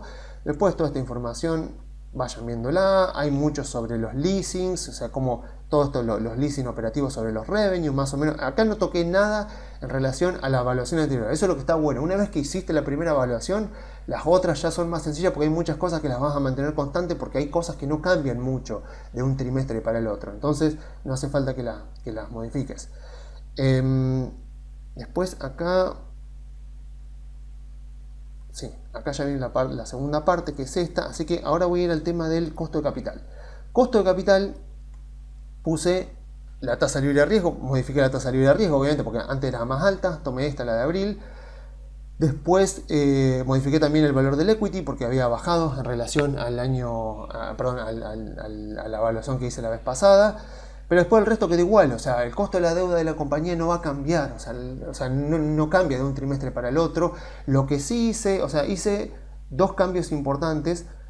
Hice un cambio en la calificación de la deuda, o sea, vemos que Tesla acá tiene una calificación Baa1, y yo lo que iba asumiendo acá en el costo de la deuda era que como Tesla se iba a convertir cada vez más en una empresa más grande y en una empresa más madura, tiene sentido de que la calificación de riesgo, a medida que yo voy proyectando a futuro una compañía, si yo creo que a la compañía le va a ir bien y va a crecer y va a aumentar su capitalización de mercado y que su modelo de negocio se va a consolidar, por lo cual va a ser una empresa más segura para los inversores, financieramente más sólida, lo que yo puedo asumir es que la calificación de riesgo de la empresa va a mejorar y que por lo tanto el costo de la deuda va a bajar. Eso es lo que estoy asumiendo acá. Si ustedes se fijan bien, van a ver que el dato que utilizo lo tomo la tasa libre de riesgo más una prima adicional, y esa prima la voy cambiando cuando me voy cerca del valor terminal, porque asumo que Tesla va a crecer. Y otra de las modificaciones muy importantes que hice fue que la vez pasada yo acá asumía que en el valor terminal Tesla iba a llegar a una relación de deuda con equity del 20%. O sea que la deuda en relación a deuda más equity iba a ser del 20%.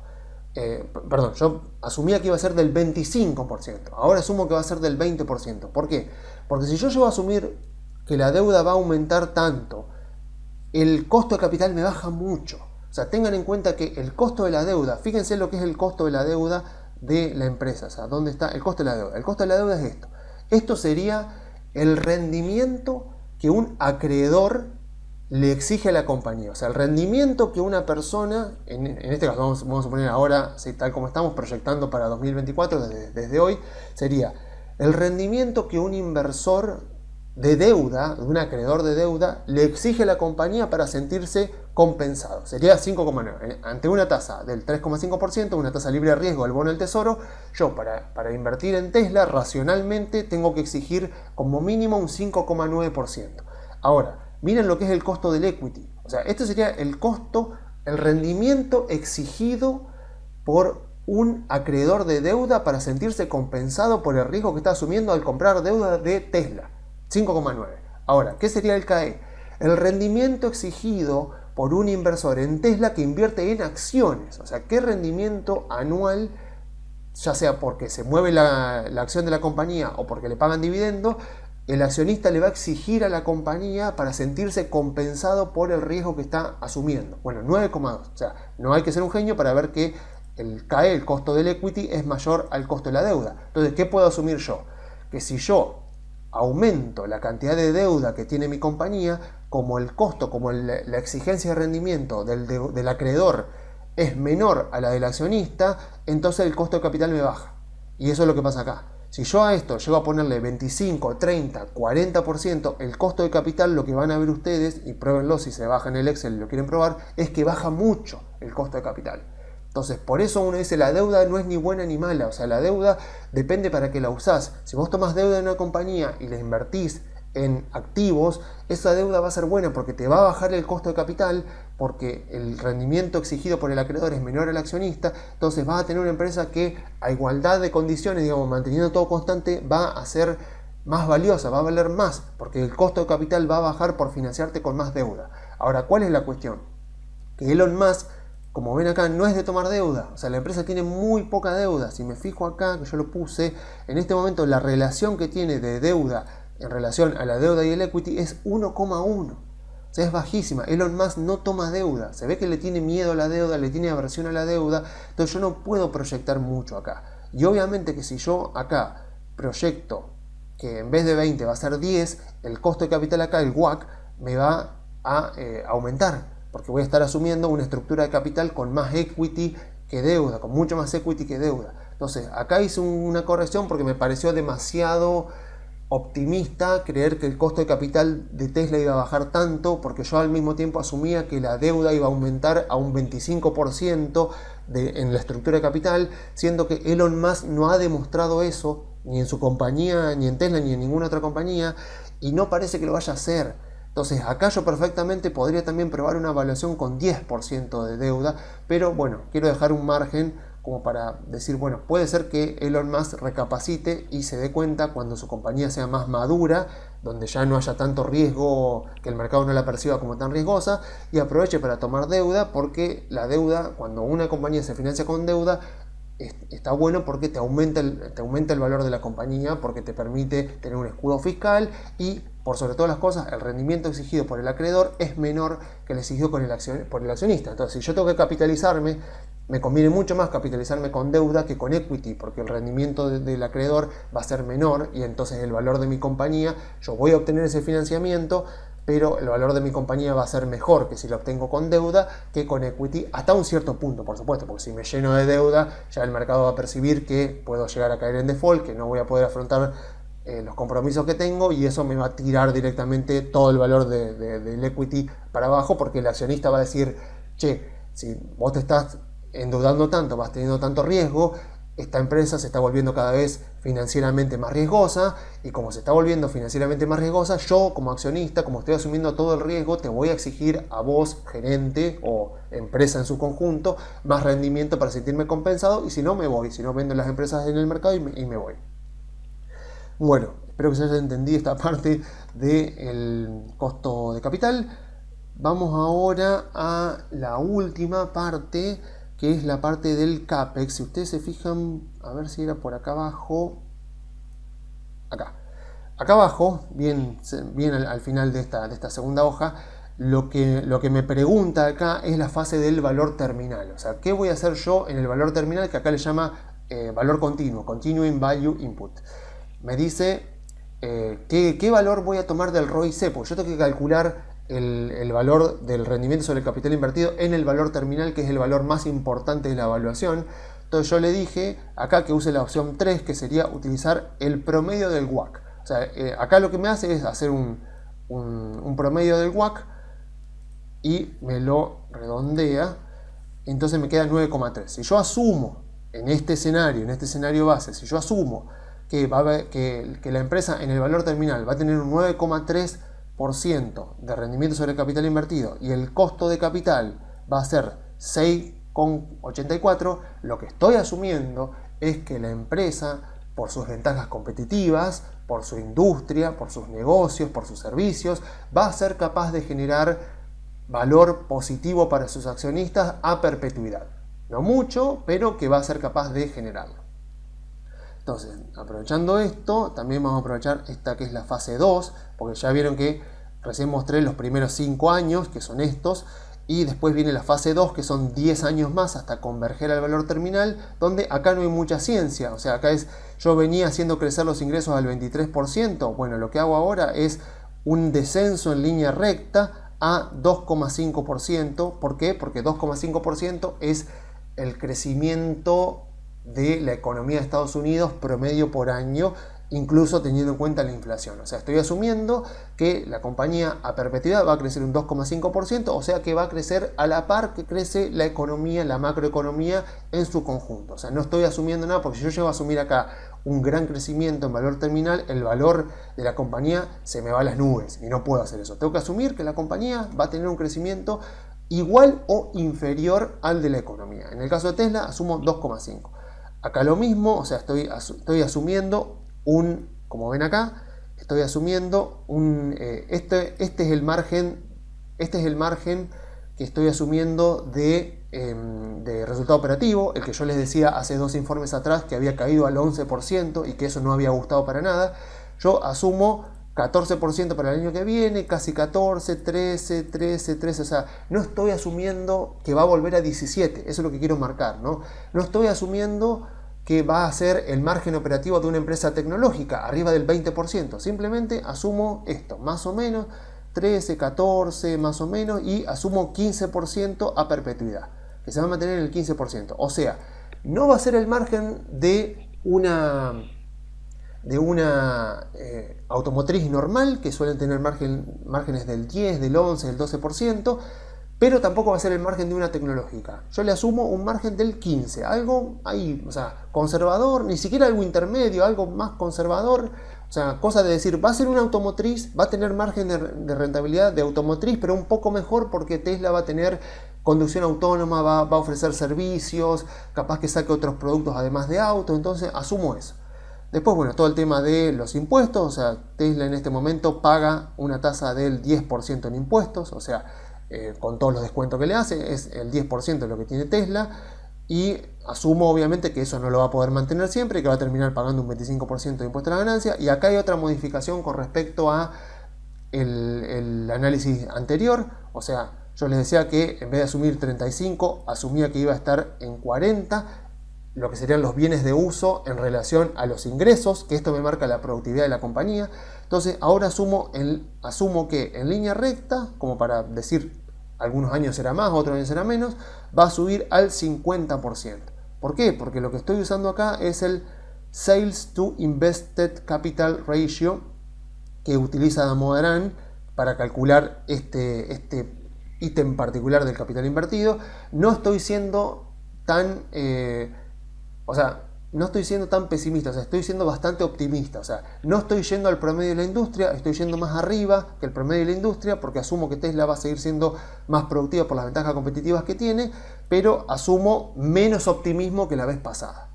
Entonces, a ver, sí, creo que ya con esto ya terminé, o sea, fíjense que si me voy a la parte de resultados, con esto ya terminé un poco de explicar los ítems. Fíjense lo que les decía acá del margen operativo. Yo asumo que va a ser del 15%, pero me importa ver 2 ítems. Uno es el rendimiento sobre el capital invertido y otro, esto es lo que yo les decía recién, sí, o sea, este ítem lo van a encontrar en el libro de Damodaran, que él lo usa mucho en las evaluaciones suyas para calcular las reinversiones, para calcular la productividad de la compañía, para calcular cuánto capital tiene que reinvertir para crecer.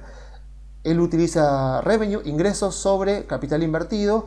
Vemos acá que yo arranco desde un 3, que es muy alto, y fíjense que lo voy llevando hasta un 2, un 1,9. En el promedio de la industria automotriz que pone Damodaran es 1. O sea que estoy asumiendo como bastante más productividad. O sea, yo asumo porque Tesla creo que tiene ventajas competitivas, pero acá soy consciente de que acá tendría que ser más bajo, o sea que Yo tendría que venir eventualmente acá y poner esto en 100%, por ejemplo, para que me dé un número mucho más cercano a 1. En este caso no lo voy a hacer porque creo que la empresa, si yo me baso en los números anteriores, veo que viene bastante bien. O sea, si yo tomo datos anteriores, viene en 3,2, o sea, veo que viene bastante bien la compañía. Y un dato que sí me mejoró, que por lo menos no está tan optimista como la vez pasada, es el rendimiento sobre el capital invertido, que a ver dónde lo encuentro. Este es el revenue. A ver, que lo he perdido. A ver dónde está. Acá está. Rendimiento sobre el capital invertido. A ver, como vemos, vengo de un 33%. Entonces yo acá veo que puedo estar pecando de demasiado optimista. Veo que estoy en 33% tomando el último año, que es altísimo. Yo asumo 38, 37, en realidad el resultado de las suposiciones que hice me da eso, 38, 37, 35, 35, y vemos cómo va bajando hasta el 21%, que sigue siendo alto, sigue siendo un rendimiento sobre el capital invertido alto. Si encuentro justamente que mi evaluación está como no surtiendo efecto porque el mercado no está priceando la empresa como yo creo, sino que la está priceando muy abajo, puedo asumir que mi problema está acá. Estoy asumiendo mucha más productividad, porque fíjense que los dos, el rendimiento sobre el capital invertido y el ratio que les mostré recién de revenue sobre capital invertido, apuntan todo a lo mismo. Apuntan que si yo estoy cometiendo un error grande en esta evaluación, es porque estoy asumiendo una productividad mucho más alta que la que en realidad tiene la empresa. Igual acá, como estamos hablando de proyecciones, no hay tanto problema con que 1, 2, 3, un par de años me dé muy alta. Lo que importa es que esto no sea algo recurrente a lo largo de toda la evaluación. Si ya al final de la evaluación, sobre todo acá, que es el valor más importante de todos, me da ya cerca de 20, está bastante bien, digamos, está bastante en línea con otras empresas tecnológicas. Así que por ahora lo voy a dejar así. Entonces, a ver, ¿cuánto me da esto? Me dice que las acciones de la compañía valen 2.17. Este sería mi escenario base. O sea, con todo esto que conté, el valor puntual de este escenario base para las acciones de Tesla, lo que me dice el Excel de McKinsey, la metodología de McKinsey, es que las empresas en este escenario valen 2.17. O sea, si yo me fijo, por ejemplo, me fijo acá y vengo a Tesla acá, digo, bueno, a ver, ¿cómo estamos ahora? Digo, bueno, si yo compraría a este precio de ahora, bueno, digo 2.17 más o menos, me tendría que venir por acá. Digamos, estaría como cerca de un 30% subvaluada la compañía, podríamos decir. Pero obviamente que no debo, o sea, no tenemos que quedarnos con esto. O sea, lo mejor de todo es empezar a plantear escenarios. O sea, esta evaluación así puntual, lo que me muestra es que la compañía parecería, incluso en escenarios muy conservadores, estar subvaluada. Fíjense, como yo le decía, lo importante que es el driver de las ventas. A ver, hoy la empresa está más o menos en 2.70. Si yo, o sea, yo puedo toquetear todas las variables, pero siendo la más importante los ingresos, este sería como el power driver, o sea, el driver más importante de la compañía. Entonces yo digo, a ver, ¿a cuánto tendrían que bajar? Manteniendo todo lo otro constante, ¿a cuánto tendrían que bajar los ingresos de la compañía? O mejor dicho, la variación de los ingresos de la compañía para que se justifique el precio que tiene ahora. Y yo, si mal no me acuerdo, creo que era 18%. Si yo voy al 18%, me voy acá y tengo 154. No, un poquito más tendría que ser. Vamos a probar con 19%. 19%, 165. O sea, más o menos estamos en 170, estuvimos en esta semana en 150 y pico. Entonces yo digo, bueno, a ver, si yo mantengo este escenario de evaluación, ¿a cuánto tendrían que caer la variación de los ingresos para que se justifique que la empresa valga esto? Bueno, lo que me muestra es que, miren, yo tenía 23. Bueno, yo tengo que bajar, o sea, del 38 que están ahora, la variación interanual de las ventas, deberían caer a un promedio del 19% durante los próximos 5 años para que se justifique que la empresa cotice a estos valores. Por eso digo, me parece que estamos ante un caso donde una empresa parece estar bastante subvaluada. Y ni que hablar, por supuesto, si yo soy un poco más optimista con respecto a los resultados futuros. Por ejemplo, ¿qué pasaría? La empresa hoy está cotizando, los ingresos de la compañía hoy están moviéndose al 38%. Supongamos que yo asumo que en vez de 38, 28%. ¿Qué pasa si yo pongo 28% acá? Y hago que durante los próximos 5 años van a caer un 10% la variación de los ingresos, pero van a crecer al 28% promedio anual durante los próximos 5 años. ¿A dónde se me va la evaluación de la empresa? Se me va a 308. O sea, como para que tengan una idea de cómo, qué sensible, al estar la empresa en una etapa tan temprana, qué sensible que es el valor de la compañía, además al ser una empresa tan rentable, con tan alto rendimiento sobre el capital invertido, qué sensible que es su valor a las variaciones de los ingresos. Por eso tiene sentido que el mercado le preste tanta atención a esto, porque con solo decir, bueno, en vez del 23 que suba al 28, que aún así sigue siendo bastante menos, 10 puntos menos de lo que tiene ahora, y fíjense que se me fue arriba de 300 el valor de la compañía. Entonces, lo que voy a hacer ahora, por último, es una valuación de Monte Carlo. Voy a explicarla. O sea, si alguien quiere el Crystal Ball, me lo puede pedir. Mi usuario en Twitter es @LeonardoGalt, G-A-L-T. ¿Por qué no Leonardo Guidi? Porque ya lo tenía otra persona, así que me puse Leonardo Galt. Si quieren saber por qué Galt, lean el libro La Rebelión de Atlas. Me lo pueden preguntar ahí por Twitter. O sea, yo les puedo pasar el Crystal Ball, porque, bueno, un programa pago, pero bueno, podemos craquearlo. Pero bueno, vamos a ver ahora. Bien, o sea, a ver, lo que voy a hacer es definir 3 variables, las 3 más importantes, para darles ciertos valores y hacer una simulación. Me fijo acá en el Crystal Ball, que es un complemento al Excel. O sea, si ustedes instalan el Crystal Ball, lo que va a pasar es que se les va a agregar una sección al final del Excel que van a poder abrirla y van a ver esto. Entonces yo me paro en la variable que quiero simular, vengo acá a definir suposiciones. Entonces digo que voy a suponer, y de vuelta, acá este es mi escenario. O sea, ustedes pueden agarrar su Excel y poner otros escenarios que a ustedes les gusten. Yo acá voy a asumir que la variación va a ser del 23% y que se van a mover, o sea, la distribución de cómo va el simulador a tomar valores, los va a tomar de una distribución normal de probabilidad con media en 23% y con desviación estándar de 2,3. Después voy a tomar también el costo de capital. Vamos a tomar acá el costo de capital. Voy a definir, en este caso también voy a asumir una distribución normal. La vez pasada asumí una distribución uniforme.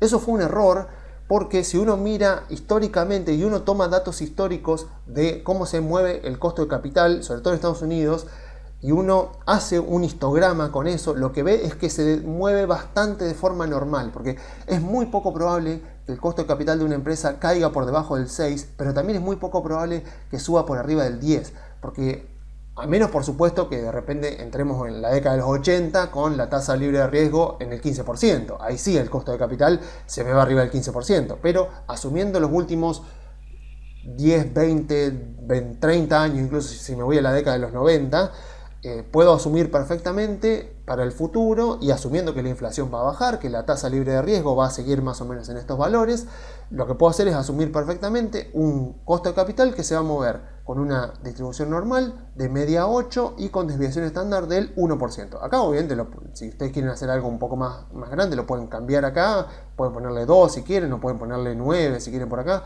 eso como le guste a cada uno. Y ahora entonces me queda el rendimiento sobre el capital invertido. Esto lo tengo que ir a buscar acá abajo. Acá voy a tener que hacer una modificación, porque esto está tomando el valor 3, está tomando el WACC. Yo tengo que decirle que tome el 1, que es un valor puesto a mano por mí. Entonces yo acá voy a definir este valor puesto a mano por mí. Voy a definir, acá sí, en rendimiento sobre el capital invertido, voy a utilizar una distribución uniforme, porque el rendimiento sobre el capital invertido, primero que no es tan importante en una empresa que está en una etapa tan temprana. Sí es súper importante, es el más importante en una empresa, como yo les decía, como Coca-Cola, que es una empresa muy madura. Acá el driver principal que va a determinar el valor de la compañía son los ingresos y también el costo de capital, pero no tanto el rendimiento sobre el capital invertido. Aún así voy a asumir como igualdad de probabilidad, porque este es un driver muy difícil de poder estimar, porque depende mucho de las ventajas competitivas de la compañía y depende mucho de su industria también. Así que puede ser como una distribución uniforme que, si se darán cuenta, es más, o sea, le asigno valores más altos que el que le asumí en el escenario base. En el escenario base asumimos 9,3%, acá estoy asumiendo de 10 a 14, o sea, podría asumir de 9 a 14, o sea, esto, vuelvo a repetir, es mi opinión, o sea, queda a criterio y al criterio sensato del analista que está haciendo la evaluación. Como yo sé que este dato no es tan importante en la evaluación, voy a asumir estos valores porque sé que mucho no me va a modificar. Entonces asumo estos valores y por último, ya habiendo definido, obviamente que el Crystal Ball te permite seguir definiendo variables todo lo que vos quieras. No conviene mucho definir 20 variables porque después no sabes a dónde tenés que tocar. Así que con estas tres es más que suficiente. Y después hay que definir la variable objetivo, que es esta. Acá definimos forecast. Y le tengo que poner un valor de la acción de Tesla, una unidad que va a ser dólares. Y ahora sí puedo comenzar con la evaluación. Vamos a hacer, como dice acá, 10.000 simulaciones. Así que espero que me aguante la computadora. Vamos a ver si arrancamos. Bien, ahí arranco. Este es el momento donde tengo que ponerme a hablar un poquito, porque va a tardar un rato. Vemos acá también cómo va haciendo simulaciones. Ven cómo van cambiando los valores del valor de la compañía. Vemos acá también cómo van variando. Vemos esto, cómo varía el equity, ¿no? O sea, de 500.000 millones, 700.000 millones, 1 billón recién salió. Así vemos cómo va cambiando el valor de la compañía en cada uno de los escenarios. Pero vemos algo que ya pinta bastante interesante. O sea, pinta ahí, si yo empiezo a mirar, vamos a ir agrandando, pinta algo interesante. Está bien que me daba su valuada de la compañía, pero ahora lo que más me va a importar con esto son sus valores extremos. O sea, algo que justamente puedo aprovechar esto para explicarlo, es que de esta evaluación de Monte Carlo y de toda evaluación de Monte Carlo que yo haga de toda simulación de Monte Carlo que yo haga en una evaluación, lo que más me va a importar son los valores extremos. ¿Por qué? Porque en el medio, acá, hay un montón de escenarios que jamás se van a dar en la vida real. O sea, por ejemplo, con los valores que yo le di para que simule, puede perfectamente simular un caso en el cual el costo de capital se va al 9-10%, vamos a suponer un costo de capital del 10%, y con ventas de la compañía creciendo al 25%. O sea, puede serlo, porque yo le dije, le seteé distribuciones de probabilidad que perfectamente hacen que sea posible de que en uno de los casos de los 10.000 intentos que está haciendo de evaluación de la compañía, en uno, por ejemplo, el costo de capital sea 10% y las ventas crezcan 25%. Ese caso nunca podría darse en la vida real. ¿Por qué? Porque si el costo de capital es tan alto, el costo de capital tan alto implica que la tasa libre de riesgo es bastante alta. Y si la tasa libre de riesgo es bastante alta, quiere decir que el costo de tomar un crédito para comprar un auto va a ser más alto. Entonces, si la tasa libre de riesgo es alta, el costo de capital de Tesla es alto, también eso perjudica el negocio de la compañía, porque tomar un crédito prendario para comprar un auto en Estados Unidos en ese contexto va a ser caro. Entonces eso va a desincentivar a la gente a comprarse un auto. Entonces las ventas de Tesla no podrían aumentar, o sería muy poco probable que aceleren, que se vayan a un 25%, por ejemplo, de crecimiento interanual, en un contexto de tasas de interés en aumento. Entonces, ese escenario es contradictorio. O sea, y también obviamente sería contradictorio un escenario de tasas de interés a la baja con ventas de Tesla disminuyendo mucho. Porque las tasas de interés a la baja quiere decir que la tasa libre de riesgo puede estar muy baja también, y por lo tanto que el costo de tomar un crédito para cambiar el auto o para comprarse un auto va a ser mucho más bajo. O sea, piensen lo que era, o sea, está bien, o sea, nosotros vivimos en Argentina, estamos en otro mundo, ¿no? Pero comprarse un auto en Estados Unidos en 2020, 2021, tenía un costo mucho menor que el que tiene ahora, porque las tasas de interés que se aplicaban a esos créditos prendarios tenían como referencia la tasa de referencia de la Fed y de las tasas de los bancos, y ahora siguen teniendo esa misma referencia. Entonces, en aquel momento las tasas de interés estaban en 0 y ahora las tasas de interés están en 5. Entonces, en aquel momento había mucho más incentivo para que los usuarios, las personas en Estados Unidos, compraran auto a lo que hay ahora. Entonces, acá en el medio, cuando yo miro acá el resultado de la simulación, a mí no me interesa en absoluto lo que hay acá, porque acá hay un montón de escenarios que nunca se van a dar en la vida real. A mí lo que me importa es esto y esto, o sea, los dos extremos. ¿Por qué? Porque acá, por ejemplo, en los escenarios más pesimistas, ahí sí que me van a decir qué pasaría en un escenario donde el costo de capital de la empresa se vaya al 10% y que las ventas de las compañías caigan por debajo del 20%, por ejemplo. O sea, el crecimiento de las ventas de las compañías caiga por debajo del 20%. O sea, ese escenario perfectamente podría darse en la vida real, porque las tasas de interés están muy altas, entonces el costo del capital de la empresa está muy alto, eso me afecta negativamente a la evaluación, pero de la misma manera, el escenario de tasa de interés alta, además de perjudicarme el capital, el costo de capital, también me perjudica el negocio de la compañía, porque aumenta el crédito, aumenta el costo de tomar un crédito para comprarse un auto. Entonces tiene sentido de que en ese contexto tenga costo de capital alto y crecimiento de la compañía, esa variación de los ingresos de la compañía que se están desacelerando y que capaz que venían al 30 y pico y de repente se van al 20, 19%. Entonces, estos valores de las acciones me van a reflejar eso.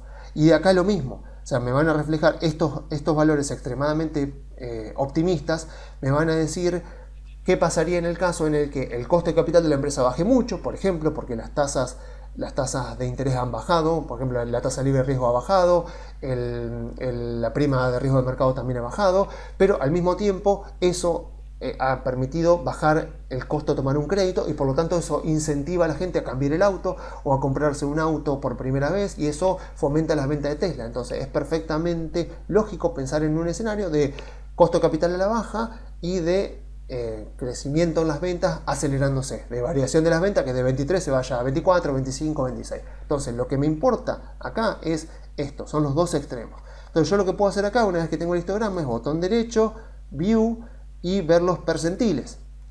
Entonces lo que veo acá, todos los 10.000 casos, pero ordenados por percentiles y con un cálculo promedio. ¿Qué es lo que me dice acá? Por ejemplo, que en el 20% de los casos, en el 20% de los 10.000 casos que simuló, en el 20% de los casos, los valores de las acciones de la compañía estuvieron por debajo de 164. Y acá me dice que en el 20% de los casos, los valores de las acciones de la compañía estuvieron por encima de 2.33. Entonces yo acá ya tengo dos referencias. Entonces digo, mira, si yo tomo este modelo, este caso base y esta simulación como algo sensato, lo que puedo decir es que, mira, si yo compro cerca de 164 dólares, lo que voy a ver es que es muy poco probable, hay un 80% de probabilidades de que el escenario futuro de la compañía en cuanto a ingresos, costo de capital y rendimiento sobre el capital invertido sea mejor que esto, sea mejor que este valor, o sea mejor que este valor al cual yo estoy comprando las acciones.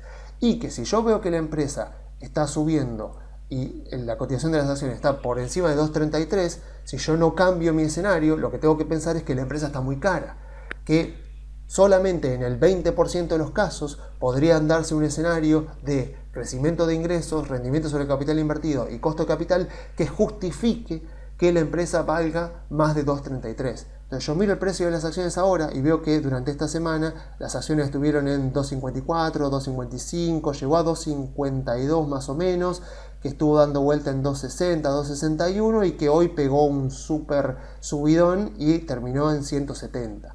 Así que esto es un ejercicio didáctico.